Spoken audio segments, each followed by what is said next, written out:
अवधि प्रेमी श्रोता लोगन का अमरेंद्र वधिया के राम राम। अवधि पर और आधुनिक अवधि पर बात करब दुई तरह से बात करब है। एक तो वह अवधि पे बात करब जौन लिखी पढ़े जाए वाली अवधि है, और दूसरा वह अवधि पे बात करब जौन आज लोगन के बीच में आहे, कौने रूप में आहे, कितनी बचिया है और वह कह दशा दिशा काव है, कितनी बचे काव की जाए तो कि कुछ बेहतर हो सके, यह पर बात करब है। तो आधुनिक अवधि जैसे कि किताब है, यह मन हम आधुनिक काल के लगभग 100 कवियन का यह मन शामिल किए हैं। कुछ बहुत मुख्य रूप से कवि हैं, उनका ज़्यादा कविता है, और कुछ अयस कवि हैं जिनका एक एक कविता है, प्रतिनिधि कविता है। तो वो तो साहित्यिक बात है, उनका आप कविता से कविता किताब लेके जान ली। बानगी किताएं एक आध दो कविता अगर आप कहिए तो हम सुना देंगे, लेकिन हमार जो ना है पूरी कोशिश ये रहे कि कुछ यस बात हम अवधि का लेके कही जौन आप सब लोगन के साथ संबंध बहुत सफल होत हमें नहीं दिखाते। कविता तो आप सबका मिल जे, हर जगह पे मिल जे, फिर भी आप कहिए तो हम कविता सुना देंगे। थोड़ा सा परिचय आधुनिक अवधि का जो लिखित रूप है वही है कि आधुनिक अवधि 1850 से शुरू हुआ थे। वगैरह पहले मध्यकालीन अवधि है 1850 के पहले से लेके 1500 ईस्वी तक, और वहू के पहले 1000 ईस्वी से लेके 1500 ईस्वी तक हमारा जो ना है शुरुआती अवधि है, आरंभिक अवधि है। आधुनिक अवधि में 3 कवि मुख्य रूप से हैं। पहले कवि हैं बलभद्र प्रसाद दीक्षित पढ़ीस, दूसर के कवि हैं रमई काका, और तीसर के कवि हैं वंशीधर शुक्ल। यह तीनों कवि आजादी के पहले से लेके, तीनों कवि, एक कवि ओहन से आजादी के पहले दिवंगत हो जाती पढ़ी थी, और बाकी 2 कवि आजादी के बाद तक कविता लिखत रहा थी। और इन तीनों कवियों में सबसे ज्यादा चर्चित कवि जो हैं अवधि के वह है रमई काका, जिनके बारे में आप सब सुने हुए हैं। बौछार, भिनसार जैसे जैसे कहानी संग, और बुढ़ऊ का ब्याह है ना, ऐसा इंटरव्यू वगैरह, बुढ़ऊ के इंटरव्यू, इस तरह के आप सब वका सबका जानना चाहिए, पता चाहिए। रमई काका की एक बहुत चर्चित कविता है हम गैन याद दिन लखनऊ है, शायद आप सबका ध्यान हुए वका हम अगर हुए तो हम। अब देखा जाए इनका जिक्र जब की जाते रमई काका के, तो ये समझ ली जात है कि ये केवल कॉमेडियन है, और कॉमेडियन का मतलब ये नहीं ना कि उनके अंदर सिर्फ हंसी मजाक वाली बात करती। इनके कॉमेडी जो व्यंग्य है, मूलतः व्यंग्य और हास्य वाली जो कविता है अवधि के, वो फूहड़ टाइप के हास्य नहीं है, जैसे और जगह के और भाषा में आपका मिले तो थोड़ा फूहड़पन मिल जाए। व्यंग्य में बहुत आएगा, जो ना हास्य में आएगा है, व्यंग्य में तो वह तरीके के लेखक नहीं ना। लेकिन ये कविता धोखा भैया हम शुरुआत में बता देता हूँ, सुना देता हूँ आप सबके सामने कि हम गैन याद दिन लखनऊ है। अब देखा जाए यह कविता में बाजार के आवे का लेके आदमी के चेतना कैसे भरमत है, और एक हम अगर प्रमाण चाहिए कि बाजार आवा तो गांव के आदमी वह बाजार के सामने कैसे अपने आप का रखीस, अपने आप से कैसे महसूस की इस बाजार के सामने, तो वह का अगर देखे को तो ऐसे बेहतर कविता हमें नहीं लागत कि क्यों कोनो दूसर हो पाए। अब हास्य भी है और व्यंग्य भी है, दोनों बात है। हम गए याद दिन लखनऊ है, कक्कू संजोग वही सुपरिगा, पहले पहल हम सहाती, सो कहूँ कहूँ ध्वाखा होगा। ध्वाखा कौन कौन था? हम गए नुमाइश देखे जब, जहाँ कक्कू भारी रहा भीड़, 2 तोला 4 रुपया के हम बेसहा, सोने के जंजीर, लख भई घरैतिन गलगल बहु, मूल 4 दिनन मा रंग बदला, वही कहिन की पीतर ले आयो, हम कहा बड़ा धाखा होगा। मुआछन का कीन्हे सफा चट, मुख पाउडर और सिर केस बड़े, तहमत पहले कंबल ओढ़े बाबूजी या कह रहे खड़े, हम कहा मेम साहब सलाम, वही कहे नबे चुप डैम फूल, मैं मेम नहीं हूं साहेब हूं, हम कहा फिर भाखा होगा। हम गए अमीनाबाद, जब अवध माँ बाजार के अगर देखा कोई तो अमीनाबाद में तो दिखाई जाता। हम गए अमीनाबाद, जब कुछ कपड़ा ले बजाजा माँ, माटी के सुघर महारिया जहाँ खड़ी रहा दरवाजा माँ, समझा दुकान के यह मलकिन, स्वभाव ताव पूछे लागिन, यह के बोले यह मूर्ति है, हम कहा फिर भाखा होगा। घस गयन दुकानें दीख जहां, मेहरेऊ या कह रहे खड़ी, मुंह पाउडर पोते उजर उजर, और पहरे सारी सुघर बड़ी, हम जाना मूर्ति माटी के, सो सारी पर जब हाथ धरा, वही झझक भखुर खौफार उठी, हम कहा बड़ा धोखा होगा। अब देखा जाए काका जी का कि असली वाले पर तो हाथ धरवा होता है और जो नकली वाले से भाव तो पूछवा होता है, तो ये अपन होशियारी है कवि के अपन व्यंग्य है। यही तरीके से और कविता है इनके, जाड़ा पे है कि हाँ सी आदि वो के पहलो है, वो कविता ऐसे है, पानी ते पंडित शिव कुशोर, तन पे चुप रहे धारा पानी, मूल मंत्र पढ़त है जोर जोर, और बहुरेवा सास के भर के सी सियाद ही, आड़े में धोती बदल ली, धरती पर पानी ना दी। लड़कियों माफी है, हाँ कलसा में पानी का करबे, लुटिया पानी काफी है। हाँ, तो यह तरीके से बड़ी महत्वपूर्ण कविता। यही नहीं, सामाजिक बुराई कैसे होती है वो पे वह अपन बड़ी महत्वपूर्ण कविता के हैं, जैसे पर्दा प्रथा। अब पर्दा प्रथा पे यहाँ तक अगर घूंघट काढ़े है मेरा तो नमक डालती है, उसे डांट के कहें अरे नून नहीं डाले रे लग जाओ, अब होगा कहें तो जल्दबाजी में लेके नमक आई, अब यहाँ ने पर्दा किए हैं तो नून डाले का है, दाल के बजाय या सब्जी के बजाय वो जो ना पहती सब दवा, यानी कि दाल के बजाय वो नून खीर में डाली, तो तब वो कहें कि जहाँ खीर में डाले था वो दाल में डाल रहा खीर में पड़ गया। कहा हम सब लाठी सरकाए, लोन पहती महादेव मिलाए, तनिक कुछ औरो घूंघट काढ़, लोन हुई दिहिन खीर उमा डाल, न कक्कू ऐसो पर्दा चाहिए। तो यह तरीके के पर्दो न होने की चाहिए।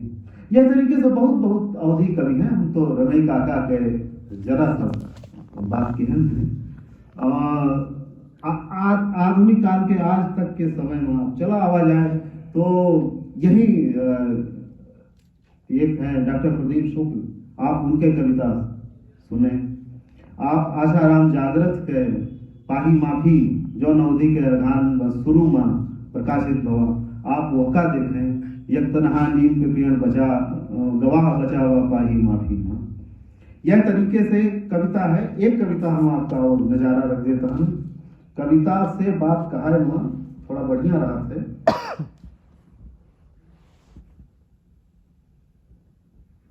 चुप है राम दुलारे, संविधान के बात होती है ना कि कोई कहा था संविधान संकट में है, क्यों कहा था नहीं, हर चीज संविधान के तहत संविधान में की जाती है, संविधान में परिवर्तनों संविधान के तहत की जाता है, यानी कि संविधान के आत्मा संविधान के तहत मानी जाती है। तो सुना जाए, चुप है राम दुलारे। राम दुलारे जगह बात है कि संविधान वो नहीं के रक्षा के ताई है, और राम दुलारे को नहीं पता है कि संविधान उनके ताई है। झांखर बारे तपता तापे मजमा लाख दुआरे, बहस हो रही संविधान पर चुप है राम दुलारे। सोच रहे हैं संविधान में भला लिखा का होई, यौ काहे नहीं लिखा देश मां भूखा को ना सोई। लिखाओ होई जो छुपा लीन हुई है, वही मिलके सारे, भास हो रही संविधान पे चुप है राम दुलारे। पैसा दारू जो बाटी फिर वो पाई प्रधानी, 5 साल माँ वही के घर माँ लक्ष्मी भरी है पानी। संविधान माँ यहाँ लिखा का भैया राम प्यारे, बहस हो रही संविधान पे चुप है राम दुलारे। संविधान के हम पर काकी जोर दीन है कक्का, देसु मगर चलवन की बातन ते है हक्का बक्का। भरी दोपहरी हमका लागत यही है बदरा कारे, बहस हो रही संविधान पे चुप है राम दुलारे। झांखर बारे तपता तापे मजमा लाग दुआरे, बहस हो रही संविधान पे चुप है राम दुलारे। तो कविता के तमाम आप अवधि के जो यही के बहुचर्चित कवि हैं पिछले 2-3 दशकन के, और खास करके यूट्यूब सोशल मीडिया पे जिनके कविता बहुत सर चढ़ के बोलत है, वह है रफीक सादानी।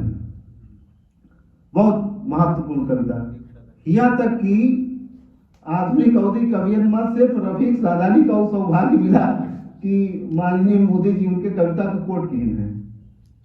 जी, बिना नाम पे, लेकिन ये कहें कि अवधि में है, कहें ये अवधि के कवि के रचना है। और वो कविता यह है कि पाकिट कुछ है माल कुछ है, लखनऊ वालन पर भी लिखे हैं कि रंग रूप और है गुलफाम कहित है, कहे का चाही इमली मुला आम कहित है। लखनऊ में 4 रोज का रहे रफीक, मूंगफली खाई थे बादाम कहित है। तो ये तरीके से, तो यही तरीके से लेवल कुछ है माल कुछ है, वो जो हम पर मेहरबान है भैया हिम्मत चाल कुछ है। ये वाली कविता मोदी जी कोट की।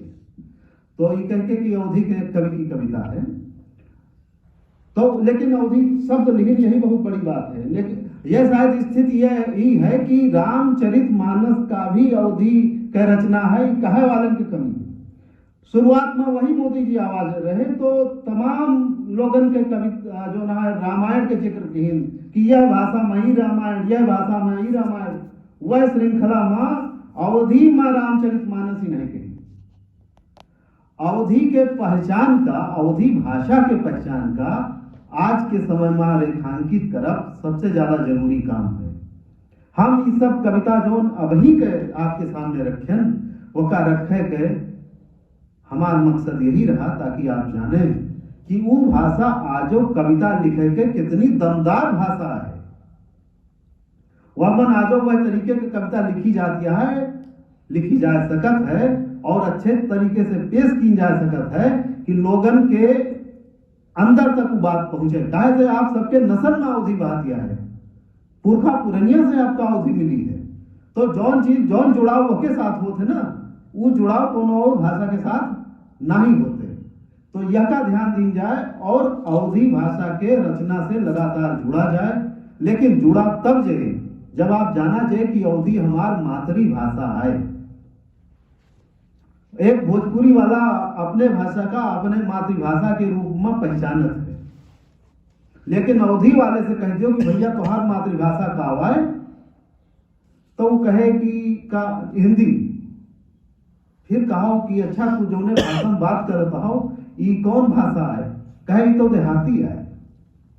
वो ये ना बोल पाए कि यही का अवधि कहा थी, और अपने लड़का से कहे कि अब तो कॉन्वेंट धीरे धीरे कॉन्वेंट वाला रुझान है सबके, तो वो कहे कि नहीं देहाती न बोल, और खुद सुंदरकांड का पाठ करे, खुद हनुमान चालीसा पढ़े, बिना ही जाने कि जो भाषा में लिखा है वो का अवधि कहा थी। अज्ञानता ही है। तो यह अज्ञानता से जब बचा जाए तब शायद अवधि चीजन से जुड़ाव ज्यादा हो पाए, और वो जुड़ाव हो पाए तब जब केहू ये महसूस करे कि हमार मातृभाषा अवधि है, हमें अवधि के ताई वैसने संवेदनशील हो चाहिए जैसे एक तमिल आदमी तमिल भाषा ताई, मराठी आदमी मराठी के ताई, एक मैथिली आदमी मैथिली भाषा के ताई, मैथिली भाषा के हिंदी के बोली कहा जाते ना विभाजन में बिहारी भाषा के 3 जो ना है बोली शामिल किए हैं, मगही, मैथिली और भोजपुरी। मागधी और भ्रंश से निकाल के बताओ थी। तो वो कहता है लेकिन मैथिली वाले अपने भाषा का लेके आ जाए आगे तो का हिंदी का कमजोर कर दी। हमारी कहा मतलब है जो नवद के लोग ये दलील दिए थी कि हम अगर अवधि की बात करब जो उनकी